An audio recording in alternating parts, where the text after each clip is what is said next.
अस्सलाम वालेकुम दोस्तों, तकरार ड्रामे जी नेक्स्ट एपिसोड जी धमाकेदार कहानी ॿुधाईंदा हलूं जेका किस्त हाणे अचण वारी आहे।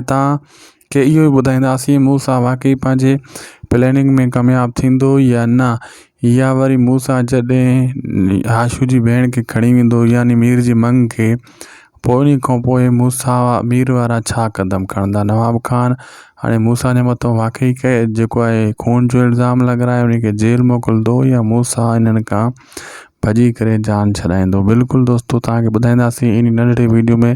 पहिरियां हिनखे पूरो ॾिसो जी तव्हांखे सॼी कहाणी सम्झ में अचे। थी सघे त उदासी टीवी यूट्यूब चैनल खे ज़रूरु सब्सक्राइब कजो। दोस्तों हाणे मुंहिंजी ॻाल्हि ज़रूरु गौर सां ॿुधिजो। जेका मां कहाणी तव्हांखे ॿुधाईंदुमि 3-4 किस्तनि जी ॿुधाईंदुमि हिकु मन।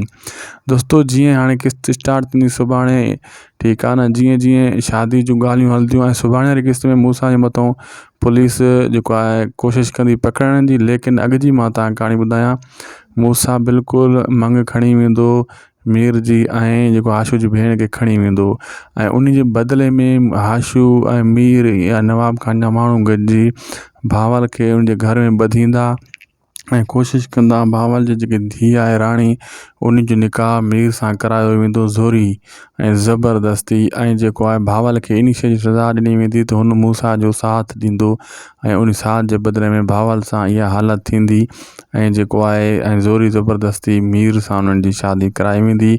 जंहिं ॾींहुं शादी हूंदी उन ॾींहुं इहो कमु थींदो ऐं भावल सम्झ ऐं उनजी धीउ राणी जेको आहे फांसी वेंदा ऐं मूसा जे चकर में ऐं मीर ऐं आशू इहे क़दम खणंदा ऐं मूसा इन्हनि जी आशू जी भेण खे खणण में कामयाबु थी वेंदो।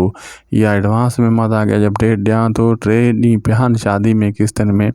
जॾहिं इहा किस्तूं ईंदियूं तव्हां यादि करे छॾिजो, इहो सीन बिल्कुलु थींदो ऐं पक 100% थींदो। ऐं मिलंदासीं दोस्तों नेक्स्ट वीडियो में। असांखे ॾींदा इजाज़त। ख़ुशि हुजो, आबाद हुजो, सब्सक्राइब कजो। ख़ुदा हाफ़िज़।